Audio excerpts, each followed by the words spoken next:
ഇടുക്കി രാജാക്കാട് പൊന്മുടി റോഡിൽ IOC പമ്പിന് സമീപം മലിനജലം റോഡിലേക്ക് ഒഴുകുന്നത് ആരോഗ്യ പ്രശ്നങ്ങൾ ഉയർത്തുന്നു. മലിനജലം റോഡരികിലൂടെ ഒഴുകുന്നതിനാൽ സമീപത്തെ കച്ചവട സ്ഥാപനങ്ങൾക്കും ഏറെ പ്രതിസന്ധിയാണ്. രൂക്ഷഗന്ധമുള്ള അഴുക്കുജലമാണ് ഇതുവഴി ഒഴുകുന്നത്.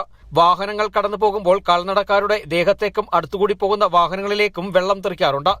പൊന്മുടി രാജാക്കാട് പൊതുമരാമത്ത് റോഡരികിലാണ് മലിനജലം തുറന്നുവിട്ടിരിക്കുന്നത്. മുൻപ് റോഡ് വികസനം നടത്തിയപ്പോൾ റോഡരികിലുണ്ടായിരുന്ന ഓടകൾ ഒഴിവാക്കുകയായിരുന്നു. മഴവെള്ളം ഒഴുകിപ്പോകാനായി ചില ഭാഗത്ത് മാത്രം ഐറിഷ് ഓടയാണ് തീർത്തിരുന്നത്. ഹോട്ടലുകളിലെയും വ്യാപാര സ്ഥാപനങ്ങളിലെയും മലിനജലം ഓടകളിലേക്ക് ഒഴുക്കിവിടാതെ അവരവരുടെ സ്ഥലത്ത് തന്നെ കുഴി നിർമ്മിച്ച് അതിലേക്ക് വിടണമെന്നാണ് നിയമം. ഓടയിലേക്ക് മലിനജലം ഒഴുക്കിയാൽ പഞ്ചായത്ത് ലൈസൻസും ആരോഗ്യവകുപ്പിന്റെ ലൈസൻസും ലഭിക്കില്ല. ഈ നിയമമുള്ളപ്പോഴാണ് പഞ്ചായത്തിന്റെയും ആരോഗ്യവകുപ്പിന്റെയും കണ്ണുവെട്ടിച്ച് മലിനജലം റോഡിലേക്ക് ഒഴുക്കുന്നത്. പഞ്ചായത്ത് ലൈസൻസുകൾ വ്യാപാര സ്ഥാപനങ്ങൾക്ക് കൊടുക്കുമ്പോൾ അവനവന്റെ ഒരിടത്തിനുണ്ടാകുന്ന കടയിലുണ്ടാകുന്ന വേസ്റ്റ് വെള്ളമെല്ലാം അവരുടെ ഒരിടത്തിൽ തന്നെ നിർമ്മാണം ചെയ്യാനുള്ള നടപടി സ്വീകരിക്കണം.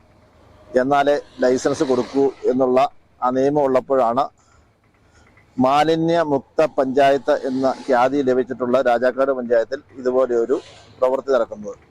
ഇതിന്റെ കാരണക്കാരായ ആരായാലും അവർക്കെതിരെ നിയമ നടപടി സ്വീകരിക്കണമെന്നും ഇത് മൂടിക്കളയാനുള്ള മാർഗം, അതായത് ഇത് തുടർന്ന് ഒഴുകി പോകാതിരിക്കാനുള്ള മാർഗം ചെയ്തു തരണമെന്നുമാണ് എനിക്ക് ബന്ധപ്പെട്ട അധികാരികളോട് അറിയിക്കുക. ബസ് സ്റ്റാൻഡിലൂടെ കടന്നുപോകുന്ന ഓടയിലും മലിനജലം ഒഴുക്കുന്നുണ്ട്.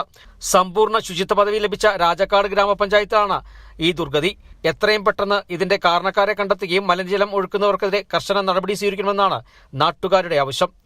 Kerala vision news, Idukki.